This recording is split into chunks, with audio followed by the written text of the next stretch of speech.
Hey there, I'm your brother from another mother, Evil Aniki, and today I'm going to be talking about different types of anime events you could be having. And actually, there's not just anime events, this is going to be comic book events and fandom events in general. There's so many different types of events out there that you guys could be going to. I've been to hundreds and hundreds of different events vlogging, and I'm going on 4 years of vlogging different events. And I just sort of wanted to give you guys a breakdown of the different kinds of events that are out there and usually talk to you guys about what does well for me and what doesn't do well for me because as someone who likes to vlog, I like talking about vlogging, and it's interesting. It's interesting to me, I'll say, but it's probably not so much to you guys. Maybe you guys will be more interested in hearing about the different types of events. Maybe you're in a place that doesn't have many types of anime events, and you're curious, how can we get these types of events by us? This might be kind of a guide for you, and we're going to start off really general, and we're going to work our way down to like some of the more local and smaller events as well. So I'm going to be jumping into Photoshop here, and I have a beautiful pyramid. And this beautiful pyramid is my pyramid of anime events, and we're gonna start at the top, and we're gonna work our way down. So starting off on the top, we have what I like to call my AAA category, and in the AAA category, there's this is mainly like your big conventions. So this is where you're like Comic Con. Actually, let me get a smaller font here. This is where you're like Comic Con, uh, Comic Con, and AX and ALA and Anime New York City. And these are your big events. And the way I would describe these is these are events that are going to go on for 3 to 5 days. Okay, that's usually how long these go on. Like I've seen, like I think New York Comic Con is a 5 day event. I think San Diego Comic Con is a 5 day event. And yeah, these are just sort of like the big Mac Daddy conventions of the convention world. These are the big tent pole of events of your region, so the East Coast, the West Coast, and you've sort of got like your big anime convention of the East Coast, which is Anime New York City, and then you have like your big West Coast convention, which is Anime Expo, and the same thing with San Diego Comic Con and New York Comic Con. And there's a bunch of other conventions that sort of would fit this category too, but yeah, these are just the main ones. There's a bunch in Texas that I would say are like onto the scale, and there's even some in the Midwest that are to scale. But these are the AAA ones. So that's the AAA category. The next category we're going to talk about is the AA, and the way I would describe a AA is it's still a convention, but it's going to be like a 2 day event. So this is, in fact, I would say it's probably like I'm going to say it's like a 1 to 3 day event. Usually landing on a 2 day, it's usually going to be like a Saturday and Sunday, and this is usually like still a convention. And I think the best example of this would be like an Anime Impulse. Uh, I'm just going to put AI uh, AI. I know I got horrible. I'm doing this with my mouse, so bear with me. This is gonna be Anime Impulse. It's gonna be like Pasadena Comic Con. This is gonna be like TF Con. This is gonna be Horror Con, Monster Palooza. Actually, Monster Palooza is a little bit bigger, but I would still say I'm gonna put Monster Palooza in this scale just because I don't feel like they're really constricted by the space they're in. So basically, I would say this is like a smaller, not smaller, but like sort of like the normal size conventions for areas. I would, what's another convention that would fit into this really well? Maybe like San Diego Anime Con would be a good one. Um, uh, let's see, what else have I been to that would fit into this? I think the ones that I've listed, but usually there's a bunch of conventions that would fit into this. Like I said, like HorrorCon and Monsterpalooza and all those events. Moving on though, this is sort of like the big. I wouldn't say big, but these are like mainstay conventions that people are going to still. And usually, and if we're talking like ticket range, this one, like the Big Mac Daddy, this is going to be like 90 to like 200, maybe even more. And then like these conventions down here, these are probably going to be like 30 to 60. And then yeah, that's just sort of the vibe of that. And then moving on, we're gonna have the pop-up events. Now, pop-up events are different because they're not really restricted by a time. So pop-up events could be a 1 day event, or it could be like a month-long event. But I like to put them all in the same category because Usually there's just like one day that's way busier than the others, and it's usually their launch day, or they're having like a special event on at the event. And I've been to a few of these. There was a Furyu pop up in Little Tokyo that I've been to. I've been to uh, and also you can have pop up events are usually stores, so you're usually going there to spend money, but they can also be like activations and stuff like that. So I think it was last year when Zenless Zone Zero launched, they had a pop-up event at the Santa Monica Pier, and it was a one-day event, uh, but it was still really really cool, and they had like a drone show, and it was super awesome, and it was very high budget, and I loved it. Check that video out, by the way, if you're a big Zenless Zone Zero fan. But it was a one day event. But now you can also say that like there's also pop up events where it's like there's an artist named Aki Bright. He was a guest of honor the last 2 years at Anime Expo, and he's going to be back this year.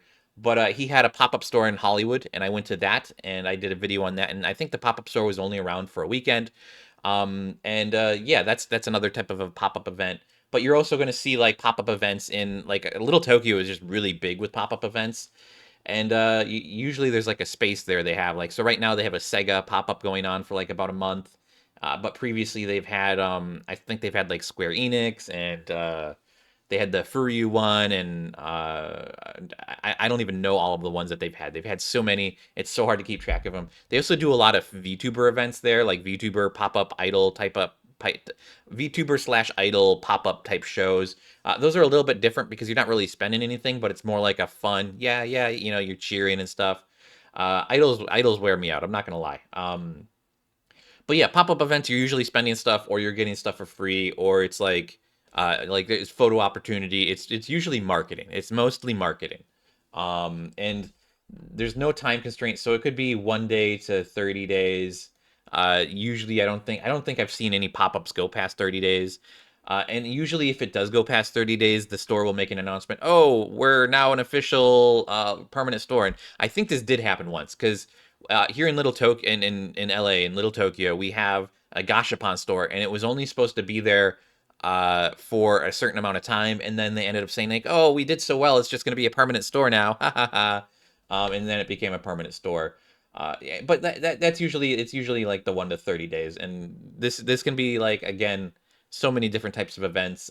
This is probably uh, it's smaller than a convention, but it's more niche. It's more niche, more like you're like there's a bunch of pop-ups going on during Anime Expo that are outside the convention center, and it makes me really sad because I want to go to them, but like they're really targeting people who can't make it to Anime Expo, and I get that. There's a lot of people who can't make it to Anime Expo, and why do I keep changing my pen color here? Moving on though, we're gonna have one-day events. Now, there's a lot of one-day events out there. How would I describe a one-day event?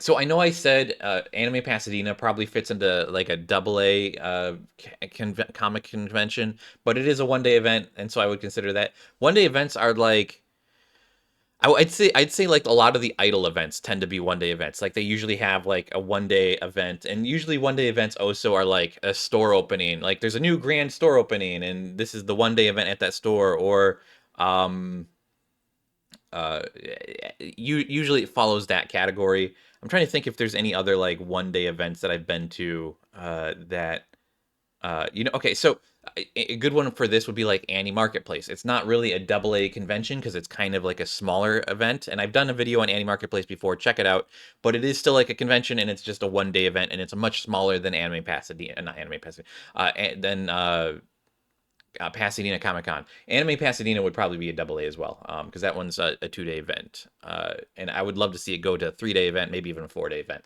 but who knows?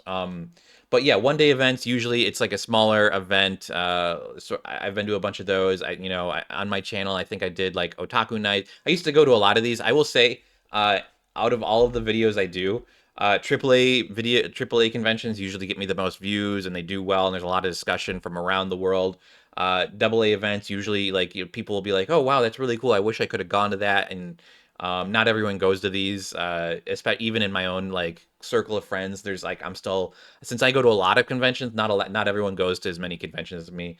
Pop up events, I get a lot of people commenting about like from other areas that are not where I live. about pop-ups. Like I've gotten comments from like people like in Europe saying like, man, I really wish I could have gone to that pop-up event because I'm a diehard fan of that. And yeah, and then the one day events usually so double A events do okay with views, pop-up events do okay with views, probably a little bit better than double A to be honest. And then the one day events they do horrible with the views. Like I'm gonna be honest, the one day events they're just there for fun. I'm gonna be honest, like I used to go to a whole bunch of one day events and I just don't do it anymore because the one day events just don't do it for me views wise. Uh, like I'll still go if the event is cheap or free, and that's the thing with one day events. They're either cheap or free. But sometimes like they like if I have to go too far, like I've been to some where I have to like drive an hour to get to it, and it's just like it's just not worth it. And yeah, it's just not a good experience as a vlogger. But if you live near them, they're great. They're amazing, especially if you're going with a group of friends. Again, a one day event is going to be super super niche, and it's just going to be a lot smaller. But let's move on. Next, we're going to have meet and greets. Meet and greets I'm not a fan of. I hate meet and greets. I think meet and greets are like the worst type of events out there, and I hate them so much. But that's because I'm a vlogger. I'm not like I'm a fan, right? Like I'm a fan, but I hate meet and greets so much. And I don't mean like voice actor meet and greets. There's always like a few voice actor meet and greets. Meet and greets are usually at stores, and usually they're doing like, oh, it's our 1 year anniversary, or we're doing a special thing this month, and we're having these voice actors from My Hero Academia come in and sign Funko Pops or whatever you bring in for an additional charge. And that's my issue is like these are the type of events where it's like I'm not really interested in going because it's going to cost me money to go to it, right? And I've tried going to a few of these before, and the views just aren't there either. Unless you can get really friendly with like the people and make sure they're okay with being on camera, it's not advised to like even vlog these because meet and greets you're like expected to pay to meet the person, right? And it's just not worth it. I will say a lot of stores do meet and greets. I've seen stores do like they'll invite big cosplayers in and they'll do the cosplayers will be have their own meet and greets and you have to pay them for stuff and they'll be off to the side and you can't get them for videos or anything.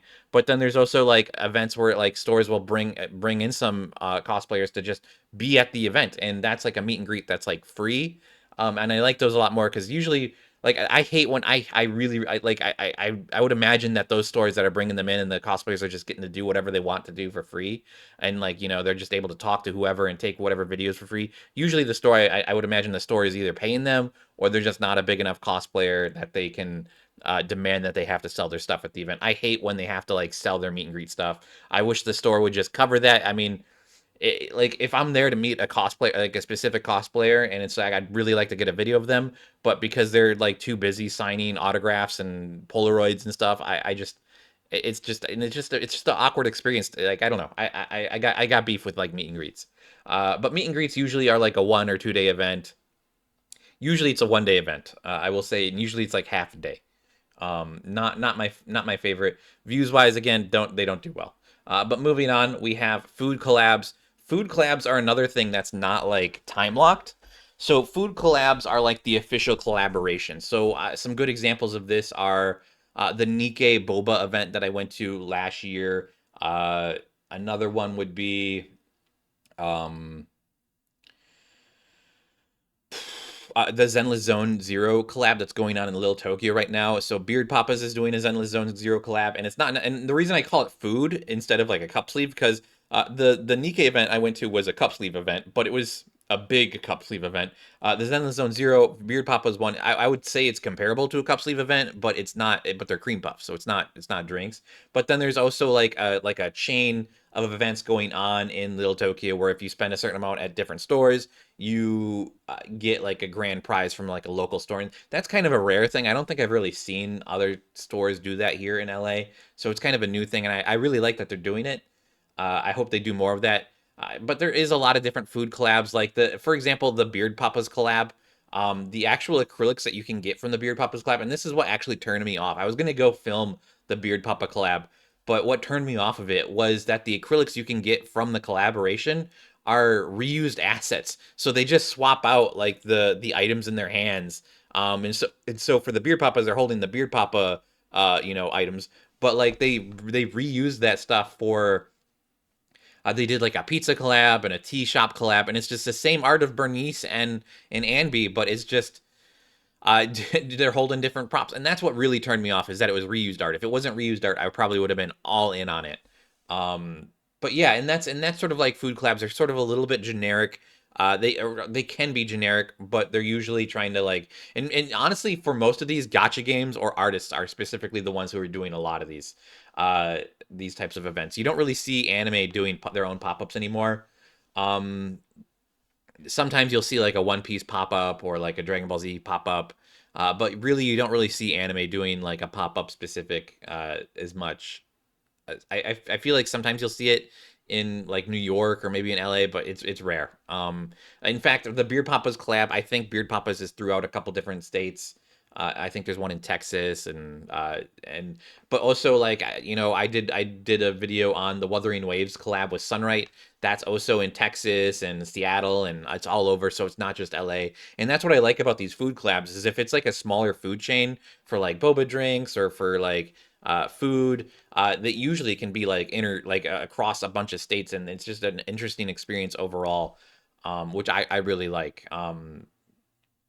And a lot of the food collabs, like so the Nikkei Boba event that I'm talking about specifically, they actually did a tour around like the North America for a bunch of different food collabs. And overseas, they have a bunch of food collabs as well. Food collabs are a lot more popular in Asia. In fact, in Asia, they're so popular, you'll find like there was like a Nikkei made cafe in I think it was either Malaysia or the Philippines, and that just sounds really cool. I really wish we could have some of that. In fact, the marketing in Asia is insane. Someone told me that there's a giant inflatable Doro from Nikkei on the back of a truck, and it's just driving around China as marketing for Nikkei because Nikkei just launched in China recently. Um, but yeah, food collabs, they're pretty good. Views are pretty good, especially if you post it to Instagram. They do really good. They're great. I love them. Moving on, we're going to be talking about cup sleeve fan events. So cup sleeve fan events are probably the ones that like if you're watching this, and you're like, how do I get these events by me? This is how you can start off. Cup sleeve fan events are super popular. What you do is you find a store that's near you, that maybe like a tea shop or a boba shop or just some sort of like food stop place that's not usually too busy, and you can like, hey, I want to do a cup sleeve event. Maybe we're gonna help you get some sales, and basically there's like a bunch of different merchandise that you can tie into like the order, and then you lure in a bunch of cosplayers to come in to do it, and uh it's kind of like a fan event, so it's like people are coming for fun, and there's not really like a monetary gain other than like probably just trying to organize it. And there's a lot of those in California. There's a lot of tea shops in California, and I'd imagine that there's probably a lot of these in New York as well, and in any big city. I will say there was a Zenless Zone Zero one that just happened at the time of recording, but I've been to different ones where it's like for well, I plan to go to a whole bunch of ones. There's like a Love and Deep Space one coming up, and there's also another Zenless Zone Zero one later in the year. There's been a bunch of Alien Stage ones, and there's going to be a bunch more Alien Stage ones. And usually, for the Cup Sleeve fan events, it's not just like themed around the game. So it's not just like a Zenless Zone Zero event. The one that happened recently was like a Zenless Zone Zero maid event. So they were Zenless Zone Zero characters, but everyone was in maid cosplays, which is really fun. Really love that. This is the type of event, if you're like trying to get like a local anime fandom going on, this is the type of event that you could probably get in your local city. But let's move on. Street markets. Street markets. Uh, I wouldn't necessarily consider these like anime events, but sometimes they can be anime or comic. Like maybe there's like a comic book street market or fan street market. These don't do well views wise. Cup sleeve events do really well on Instagram, but again, YouTube videos they don't do well. Street markets can do well on Instagram, but YouTube they don't really do well. Unless you're doing like shopping videos. I used to do a lot of shopping videos and they can do okay. Street markets, you're usually like maybe like a 1 day event or like a weekend event. And it doesn't necessarily have to be on the weekend. I've seen street markets usually, it's like sometimes it'll be like a Tuesday night or like a Friday night or or it's on a holiday. And usually like it's kind of like a farmer's market, but usually they'll just theme it around like, oh, we're having an anime themed like there's a K-pop street market coming up in uh I don't remember where it is. Maybe Alhambra, somewhere in San Gabriel Valley. They're doing like a K-pop themed street market, and there's been a lot of street markets. Street markets are getting more and more popular because the street markets already have vendors there selling stuff, and so you just need to really bring in that fandom crowd. I think a good example of this is in Long Beach. There's a market called the Pike Market, and it's usually like a monthly event, I believe. And sometimes it'll actually line up with anime Los Angeles, and so it's right across the street from anime Los Angeles. Usually there's gonna be a bunch of food, but they do a lot of stuff where they try and make it Pokemon themed. And yeah, they're trying to lure in that Pokemon crowd. And that's sort of like the general vibe. But these are also a lot more child friendly. I would say like a lot of these are not child friendly. Street markets usually child friendly. I've been to some street markets where it's like I thought I would get a good vlog out of this. I went to one that was in Little Tokyo once, and it was like a fashion.